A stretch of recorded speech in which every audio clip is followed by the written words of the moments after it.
Hey everyone, I'm Stephanie, and I believe that all readers should read children's literature, especially adults. So that's what we do on the Kidlit Love podcast. We celebrate all things children's literature, picture books, early readers, middle grade, and young adult novels too. Whether you're an adult reading to your inner child or connecting the young readers in your lives with fantastic books, you've come to the right place. Each week, we'll talk to a different children's literature author and discuss their books, their hopes and dreams for readers, their writing process, and much, much more. So, grab a notebook to build your TBR, and let's get to today's episode of Kidlit Love.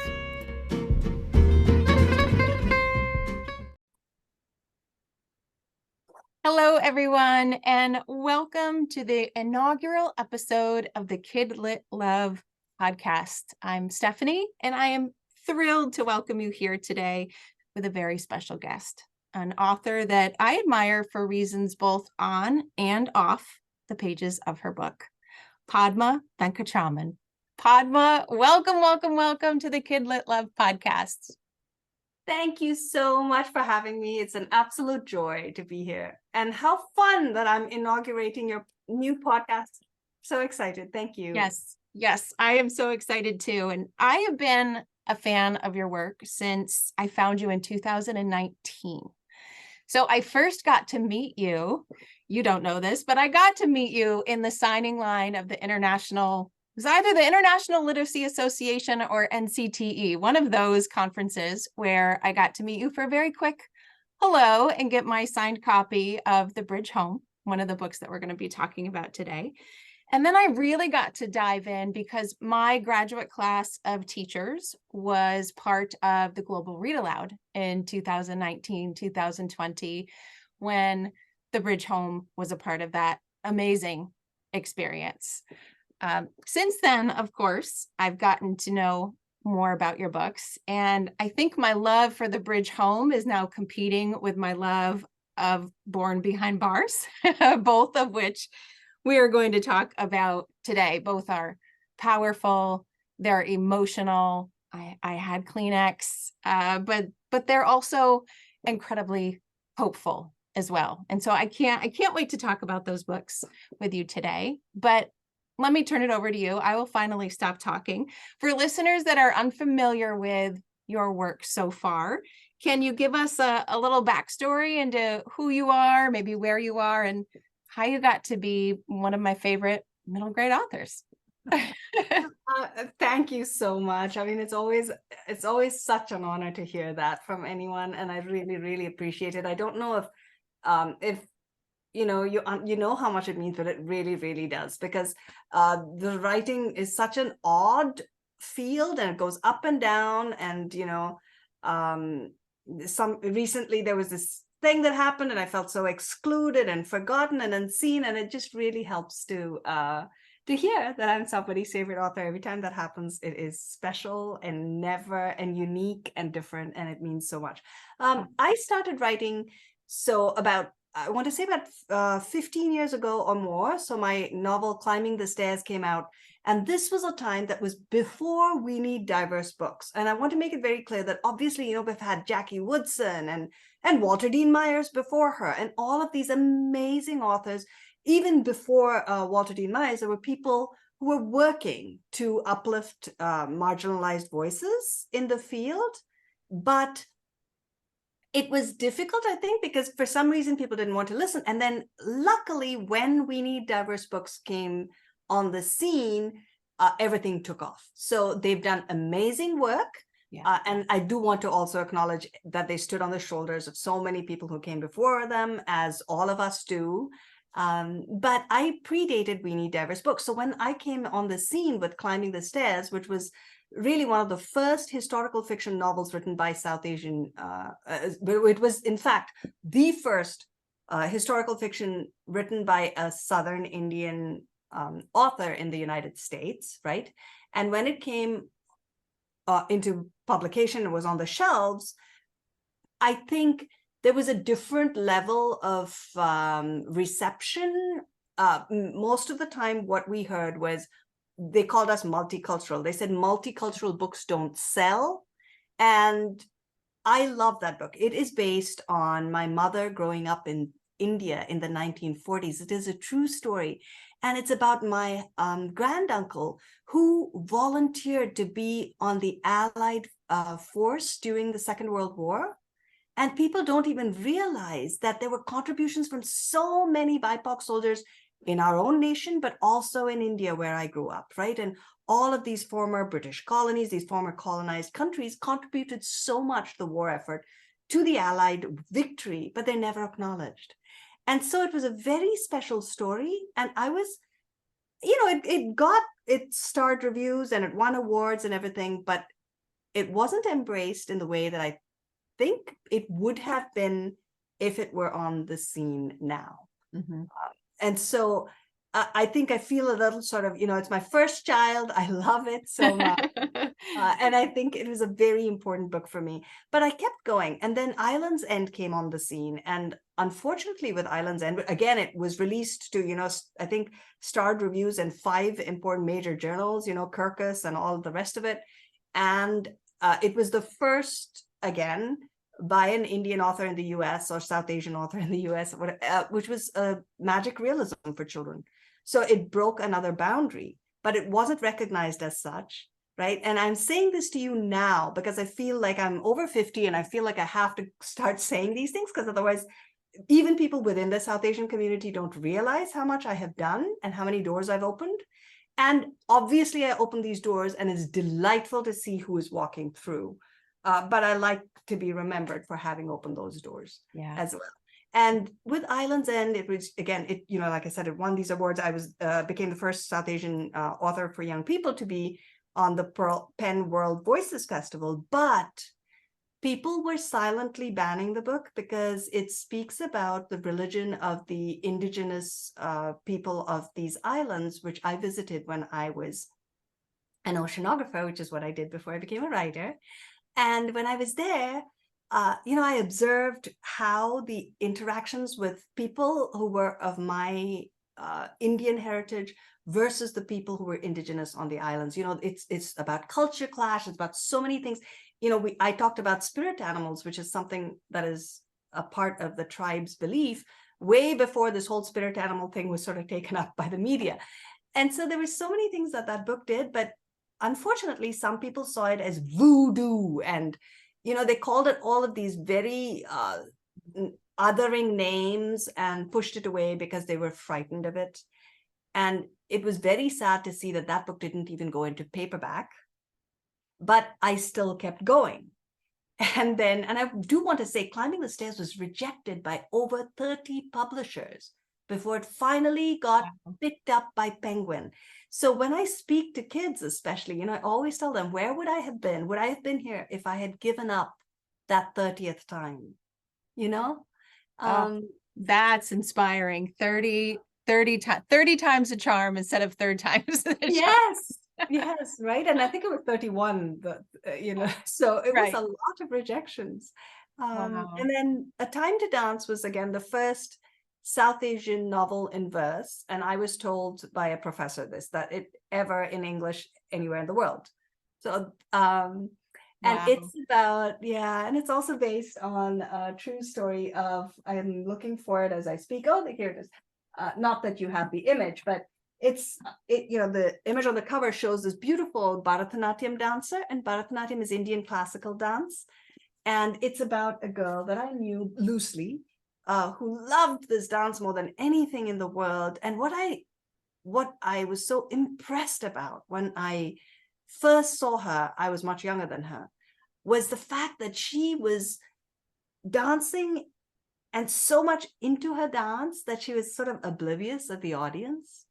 And so the book is about how this girl is, at the beginning, into the things that, all of us are into. Obviously, I'm very proud of my awards, otherwise I wouldn't have spoken about them. We are motivated, we are grateful, we are happy about all the external validation that we get, right? But this child is into only the external validation, and then she has an accident, loses her leg.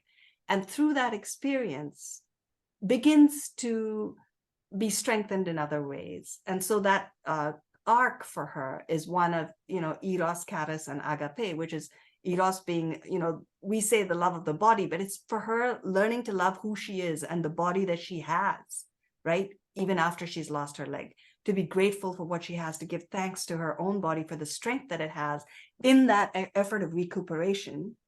And then charis, which is the love of others and giving to others through her love of dance. So she becomes a teacher.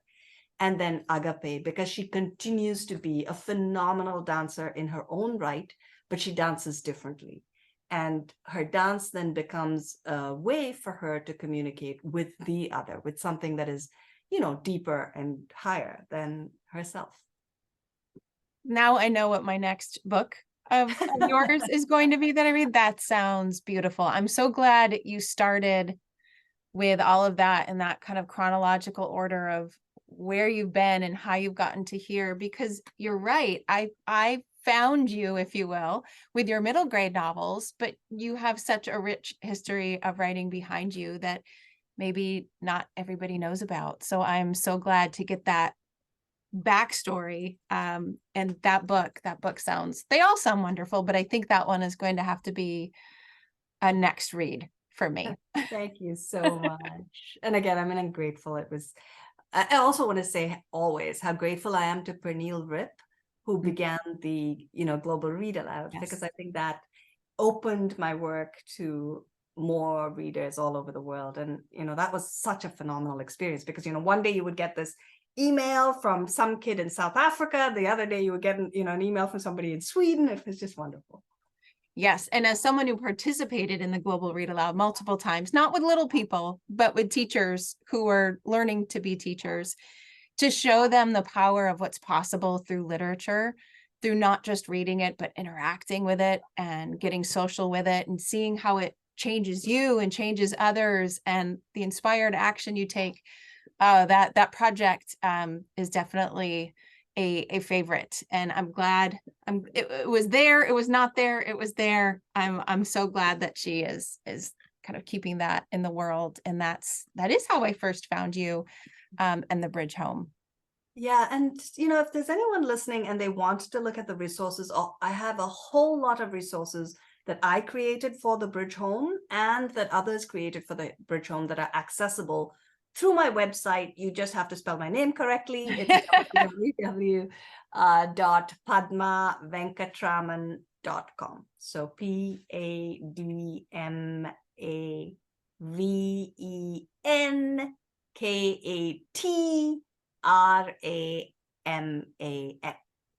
And I will put that in the show notes too. An easy one click. So let's talk about the Bridge Home and Born Behind Bars. Now, they are not a series. It's not a book and a sequel. However, there are some similarities in themes and location. And I was really, really glad. I'm not going to reveal anything, but I was really, really glad for one particular part in Born Behind Bars that I am sure you know, and readers will if they have read both of these books too. But can you give us a little bit about both the Bridge Home and then Born Behind Bars? Certainly. So I was born into a very wealthy family in India, but then when I was about 7 years old, my parents separated, which is very unusual in India, where I was growing up in that community for the time that I was growing up. And so suddenly I went from feeling like this kid who had, this humongous house and polo ponies and all the rest of it, to being in an apartment that was one of those government subsidized apartments. I don't know. And it was tiny. It was what we called a flat. It was very, very small. And it was just me and my mother, and she and this wonderful other person, but who stayed with us and helped us through this entire thing. And he had been the gardener in the huge house, and he came because he loved me so much. I mean, such a wonderful person. And when we moved to this tiny place, my mother had to suddenly start working and do everything she could to put a roof over our head and put food on the table. And I had to meet my father once a week, and it was a very traumatic experience, because he could be a very violent person. And I never felt able to share that with anyone. I never felt able to, sort of speak about the abusive people that I met as a child, unfortunately. Not just my father, but some of the other people as well in my family. And so it was very difficult for me to get through that and not be able to share it. But I felt that I couldn't speak to my mother because she was going through so much already, and all of the other things that come with that. And I think it stayed with me a little bit, because even though I was having a very difficult childhood that I wouldn't wish on anyone, I met children through what my mother did, which was phenomenal, which was that even though she had so little money, she realized that she could no longer give money to charities as a wealthy woman. But there were always people in India who had far less than even we did, because my mother had an education. She could get a job. She could do something to make sure that we had that roof and that food, and very quickly then move, into a better place and all of that. Right. And there were so many children who couldn't. And she would then give her time to volunteer at schools for kids who had less than we did. And I was teased at the school that I was at, bullied really quite a bit by the other children who, as children sometimes do. I don't hold it against them. I'm still friends with some of them now. Were cruel and mean because they didn't know anything better. They'd never seen a child with, two parents who were alive and not together and all the rest of it.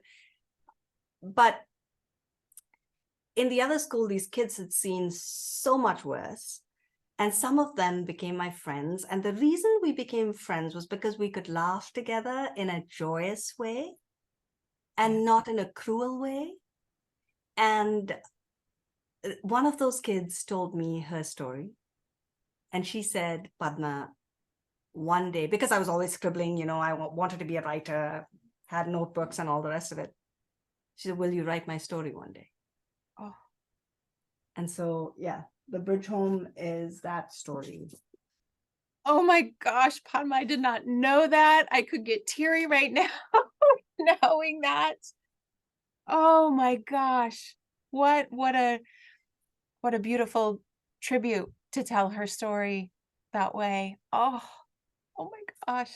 Yeah, and I mean, it's inspired by it. It's obviously then, Right. yeah. Wow. So that explains, listening to you talk, because when I think of both of those books, I think of these amazing kids, right, with such spirits inside of them, courage and fear, challenging things, but also hope, and being able to find those moments, whether it's a quick laugh, enjoying the breeze in the tree, or whatever it might be. No matter their situation, they did always find the good where they could, right? Which is a lesson for kids. It's a lesson for adults. And now hearing you speak to where that came from, gosh, it just makes the books even more powerful. Now, is Born Behind Bars also written as a connection to something that you knew as well? So Born Behind Bars is born out of something slightly different, which is a news article actually by the BBC that I read about 10 years ago. Sometimes my books take quite a long time to get onto the page from the time that they're sort of planted in my head as a seed. And I read about this phenomenon, unfortunately, in India. And of course, we have a parallel in our country where, I was shocked to find when I came. I'm backing up a little bit. So I moved from India when I was 19, all alone, went first to England, and then came here when I was 20 with nothing in my pocket, here being, of course, the United States. And it was quite an interesting experience because I was the first, or I think I was one of the first anyway, but I was certainly, when I went there, the only dark-skinned female in oceanography graduate school. And so that came with quite a bit of challenge, let's just say. And being in that situation taught me a lot, because when I first moved to America, I thought, yes, there had been problems and inequality, but all of that was gone, and now everything was fine and dandy. And then I walked into this, categorical data analysis class, which is this way to look at data. And we could see right there, Professor Bob Diaz, I will never forget, showing us that when an innocent Black man was accused of murder, that innocent Black man had a much higher chance of being falsely accused and incarcerated. And it shocked me, and it stayed with me. And I remember that when I was reading this article by the BBC about what was happening in India, where low caste, destitute people often get locked up in jail because they don't have enough money to pay bail, which of course is an inherent inequality in the system, which says if you pay money, you can stay out of jail for a lot of offenses. Anyway, get locked up in jail and forgotten for years. They don't even get a chance to go to prison, which at that point I hadn't realized. Jail is where you're sort of holding or held for a little while. You get your day in court, and then presumably you get your lawyer, you get to argue, and then if you are convicted, you get sent to prison to serve out your sentence. The article that I read focused in particular on this one woman who had been in jail so long. She had had a child. The child was released, and she remained in jail, locked up, all of her life. And so in the book, inspired by that true story, just as The Bridge Home was inspired by a true story, Born Behind Bars is inspired by the true story of a boy who was in jail and then kicked out onto the streets of India, in my book, and has to face all these very frightening circumstances, having no context for them, because he'd been raised in a place where he doesn't even have the choice of what he eats every day, because it is handed to him, sometimes garnished with flies, right? And he has to deal with that. And then suddenly he's thrust into this world with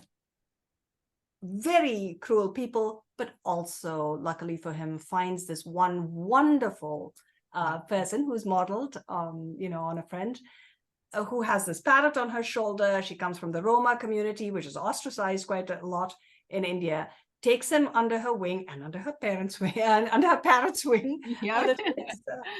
and teaches him how to survive on the streets. But he doesn't want to just survive on the streets. On the very first page, you have the scene where this child, which is what I envisioned, I could hear his voice in the beginning, which is always the way that a book comes to me.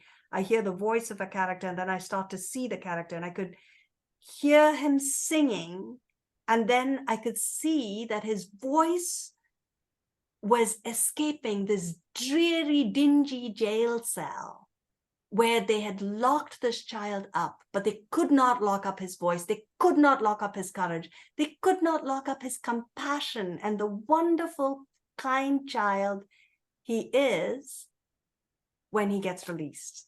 And more than anything in the world, he dreams of being outside with his mother. And when he is kicked out of jail by the warden because she says he's a boy, he's too old to be in the women's jail,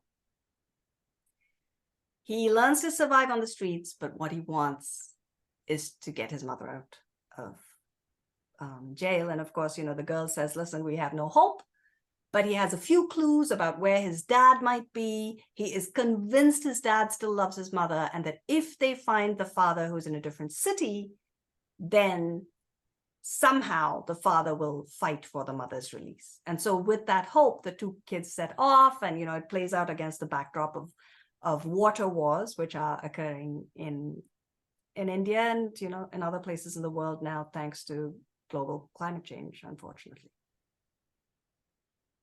So there were a lot of lines. I am a quote collector, and there are a lot of lines that have been sticky noted and saved.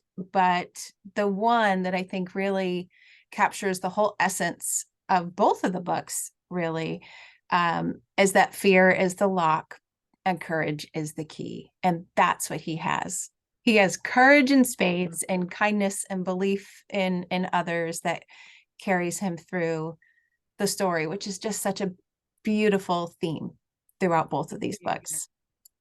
Yeah. Thank you so much. Yeah. And I think that quote that you referred to me is such an embodiment of the time that we are in, because we're seeing a lot of book bans. And unfortunately, Born Behind Bars has been banned.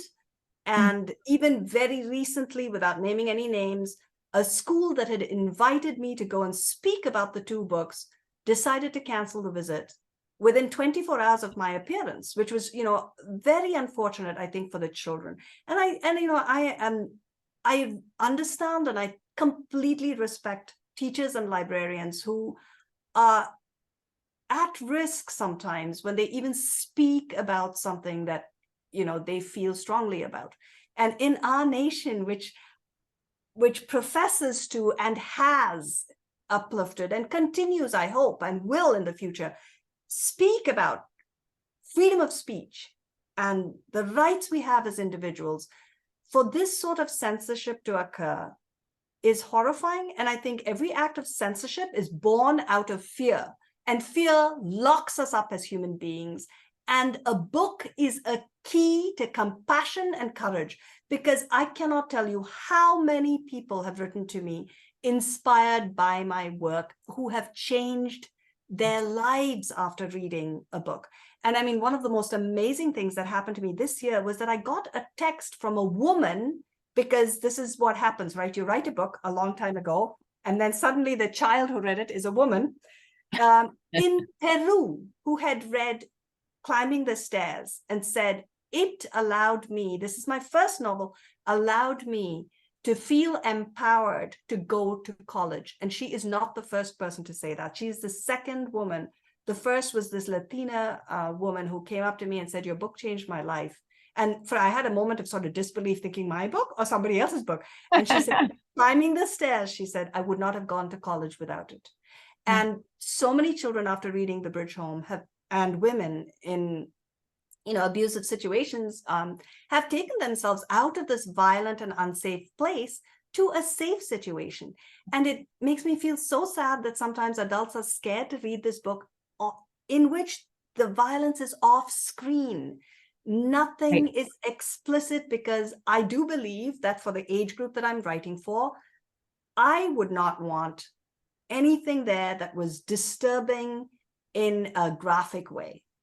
And so I have my own child, and I write in a sense for what I would think would be appropriate for, I don't like the word appropriate, let's say relevant for her. And I think I write age relevant work, right? And Phil Bildner, who's a fantastic author, is the one who pointed out that difference to me. And I think the word relevant is so important. And so I do write books that I think are very age relevant, and I keep that in mind. And these books help. If you pretend that the world is this rosy place where nothing bad ever happens, it's wonderful to escape into. And I have no problem with books like that. They're very important and necessary as well. But the books that I have written have changed lives. And to me, knowing that a child with an incarcerated parent can write to me and say, it stopped the bullying in my school, thank you. Oh. That makes me cry, and cry in the best way. And I feel immensely grateful that anything that I had anything to do with could have changed that life. And so I think those who have the courage to give these books to kids are important, because when you open a book, you don't just open a door into a place or a time, you open a door into a character's life. And being with that character, walking with that character, feeling what that character feels, is an act of sort of empathetic imagination. And that makes you a more compassionate human being, no matter who you are. And increasing compassion in this world is not something we should ever be frightened of. Yes. Yes. Right? You have a beautiful sentiment on your website, actually, that is right at the top, one of my favorites. It says, stories are ships on which we sail oceans of compassion. I love that. And it's so true. It's why books have always been so important to me. It's why I think the superpowers of adults, and especially librarians and educators, is to put the right book into a person's hands at the time that they need it. There is one of my favorite picture books is written by Brad Montague.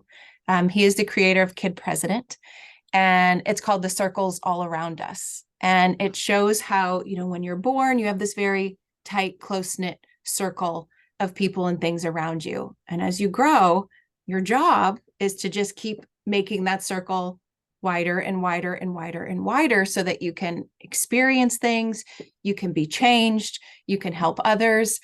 And that's what I think books do, because I will never be able to experience life events like the characters in The Bridge Home or Born Behind Bars. But by reading them and reading about them, I'm changed. My ideas of what the world is like for everyone is changed. And then therefore what I choose to do about it, or how I choose to think or act or show up in the world, is changed because I read that book. And it breaks my heart that there are people trying to block those kinds of powerful, life-changing books from kids' hands, and kids who need those stories and need to be seen and need to feel seen and know something bigger than themselves more than anyone. So I'll keep shouting these books from the rooftops. And I know so many other educators and people that feel the same, because your books are gifts, truly gifts. And I'm so glad that you're hearing from people that have enough courage to reach out to you to share what your books are doing. Yeah. Oh, thank you. And I mean, thank you for, letting my books and letting the books of my colleagues empower children. I mean, I think teachers and librarians educators do not get enough credit for the amazing, amazing bravery they show in so many situations, the understanding they bring to our world, and the fact that they are, holding in their hands the most important job of all, which is to allow our young people, our future, to be nurtured. So, thank you personally, and everyone like you, for the work you're doing. You're just amazing. Oh, it's mutual love here on the, on the podcast today. So I'm imagining that the writing that you do in the future will kind of follow these threads. Your books all have these threads and these themes that I can see across them. Dare I ask if there's anything in the works, or any sneak peeks? Yes, I'm very excited. I will say I've been even slower than previously because of several, family situations and health issues and all of this sort of thing. But I have a book that is another novel in verse. It's coming out I think next year, or maybe the year after that. It's called Safe Harbor for a Seal, and I love it because it brings my oceanography in a little bit. Yes. And it's about a girl who moves from India to the United States and to Rhode Island, where I live, and finds a seal on the beach and tries to save it. And, it has BIPOC oceanographers, among other things, because that was such a rarity when I was growing up, or when I came to this country. And so I think it's important for us to be able to see that in a book. Yeah. And so it has that, but it has so much more. And I also have, and I'm so excited about this, I have 2 picture books coming out. Oh, and I'm hoping that by the time your podcast is live, I'll be officially able to say this. I'm just going to say it anyway. This is Nicole Wong, who is a phenomenal illustrator, is illustrating one of my books, which I think is going to be called Making Friends with Family, but we haven't even decided the title yet. But I'm very, very excited about that book. And I have another picture book coming out. And so it's lovely to be able to sort of spread my wings and and to reach out into that elementary age group as well, elementary school age group. Oh, I'm very excited for this. Not only do I have one for your backlist now that I'll be reading, but picture books, they're just lovely gifts wrapped in this beautiful package that you can read in one sitting and just feel it all. So that is exciting. You've got YA, you've got middle grade, you've got picture books, we've got all of the age ranges covered here. Oh, Right. And like I said, I'm reaching out into the adult world too. So that's hopefully with your blessings also going to be on the shelves oh, that's at some wonderful. stage. That's wonderful. And I'm so excited that you gave those little sneak peeks here with me on the podcast. So Thank you you. said though it takes you Oh, you know what? I a should quickly tell you the name of the second picture book because that one has been decided. It's called Strong as a Lotus. wonderful. Yeah. Well, I'll be sure to be on the lookout for them and share them and include them in all of my work. I'm so lucky that my job is to read children's literature and share it with Yes. others. So it's like the best job on the planet. And now I'm glad I have more in my Padma stack for Thank sharing you. with everyone. So this has been wonderful. I am so grateful. Again, you're the first guest. What a beautiful way to kick off the podcast and everything that I hope the podcast represents and stands for. Tell listeners, I know we already shared your website, if there anywhere else that they can find you and find your books now that they have some titles they're ready to go get. Certainly. So one of the resources that I want to share is a resource that I started with other authors. So I founded this website. It's called Diverse Books or Diverse Books, however you spell that. It's diverseverse.com. Sorry. So Diverse Verse or Diverse Verse. And it's because I love writing poetry. That's how I started.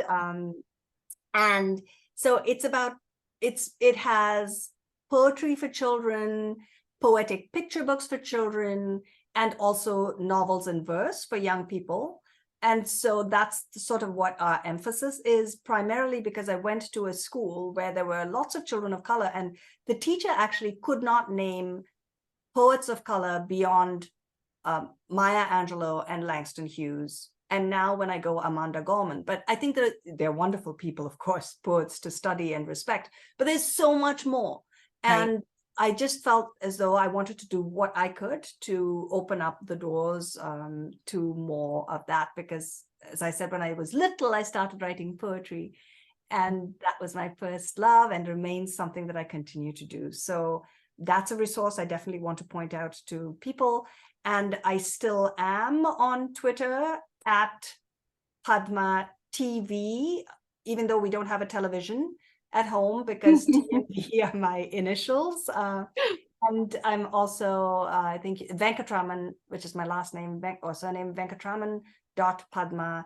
You can find me under that on Instagram and Facebook and LinkedIn, which are all these older sites. And honestly, I'm not sure if I'm going to do anything new. YouTube is something that I continue to do as well, where we have this fantastic resource called Cooking Up Stories, which also shows up on the Highlights Foundation website, where I take some other author's book and pair it with a writing prompt and a recipe.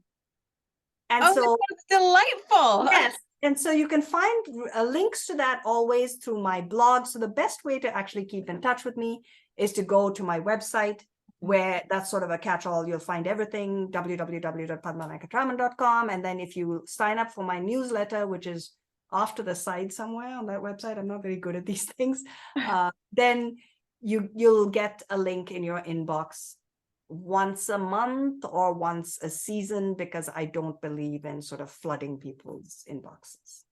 Well, that's wonderful. Two things that I was unaware of. So I can't wait to visit both of those. And I am a good pairing books with food kind of gal. So I will really enjoy that. I may not be able to cook it very well. I'm a horrific cook, but I will enjoy at least imagining what it could be. Thank you so very much for talking with me today. I will stay connected, and I'm so appreciative that you helped me kick this off. Thank you so much. It was just such a lovely way to start off my week. Thank you so much. Thank you.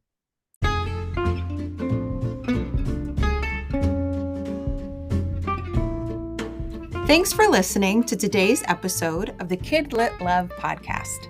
You'll find links to all the books, resources, and ideas mentioned in the show notes at alitlife.com. And if you want more, you might like to listen to my other podcast called Get Literate. It's a podcast that explores all things books and reading, notebooks and writing, and everything in between to build a life you love. One more thing. If you love what you listened to today, please take a moment to rate and review the podcast, or take a screenshot of the episode and text it to a bookish friend. This helps the podcast grow and builds our bookish community of Kidlit Love. Thanks for listening.